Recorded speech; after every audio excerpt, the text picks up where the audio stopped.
가장 중요한 사항입니다. 내가 보낸 돈은 집주인이 받아야 됩니다. 부동산에 보내시면 안 됩니다. 부동산을 계약하는 사회 초년생들이라면 이 부분을 꼭 주의하시기 바랍니다. 월세 계약하는 방법과 주의사항 쉽고 빠르게 정리해 드리겠습니다. 먼저 부동산과 계약할 경우입니다. 집을 보고 마음에 들었다면 중개사님이 계약서를 쓰기 위해 부동산 사무실로 가자고 할 겁니다. 혹은 선수금을 걸고 가라고 할 것이고, 이는 계약금의 일부입니다. 중개사는 집주인에게도 전화를 해서 시간을 잡고 사무실로 오라고 할 겁니다.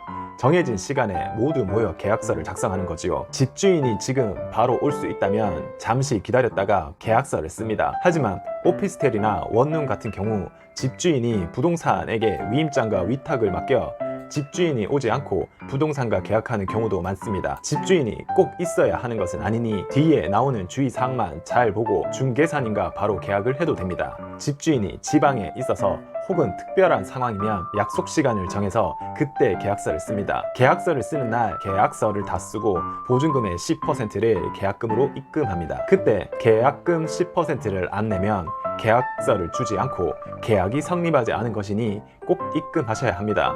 또한 계약금을 입금했는데도 내가 더 좋은 집을 찾아서 계약을 취소하게 되면 이 계약금을 절대 돌려받지 못하니 꼭 신중하게 계약서를 작성하셔야 되고 계약금을 입금하셔야 됩니다. 여기서 제일 중요한 이야기가 하나 있습니다. 조금 전 계약금 말고 선수금이라고 이야기한 것을 기억하시나요? 예, 선수금도 계약금의 일종입니다. 시트에 미치지 못하는 일종의 선입금금, 하지만 그것도 계약금입니다. 계약 취소 시 이 돈도 돌려받지 못하니 꼭 신중히 원하는 월세일 경우만 선수금을 보내야 합니다. 그리고 계약서에 내가 언제 입주할지 기재해야 됩니다. 이사 가는 날 또는 내가 미리 청소하고 싶다면 그 날을 이사 날짜로 해서 남은 잔금과 한 달치 월세를 먼저 입금합니다. 보증금은 너무 큰 금액은 위험하니 피하시는 게 좋습니다. 이는 다시 한번 다룰 예정입니다. 이렇게 잔금까지 마무리하고 나면 집주인이 계약한 집의 비밀번호나 열쇠를 줄 겁니다. 그리고 내가 할 일은 바로 동사무소로 가서 전입신고와 확정일자를 받아놓는 겁니다. 전입신고와 확정일자를 받아놔야 만에 하나 경매에 넘어가더라도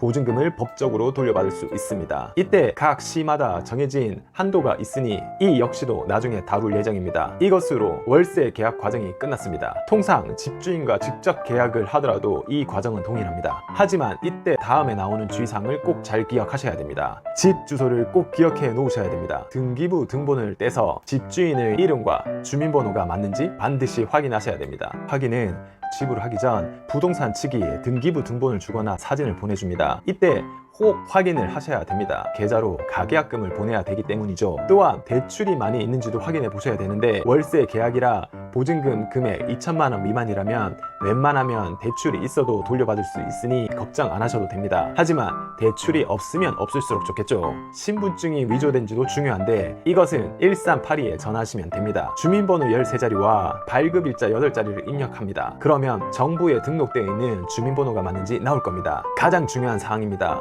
내가 보낸 돈은 집주인이 받아야 됩니다. 부동산에 보내시면 안 됩니다. 부동산에 보내서 문제가 발생할 수도 있으니 꼭 집주인에게 보내는 거 기억하시면 됩니다. 이상 누구나가 겪게 되는 월세 계약하는 방법이었습니다. 앞으로도 매매, 전세, 월세 정보는 계속 업데이트됩니다. 나에게 도움이 된다면 구독, 좋아요, 알림 설정은 좋은 정보를 얻는 첫 걸음입니다.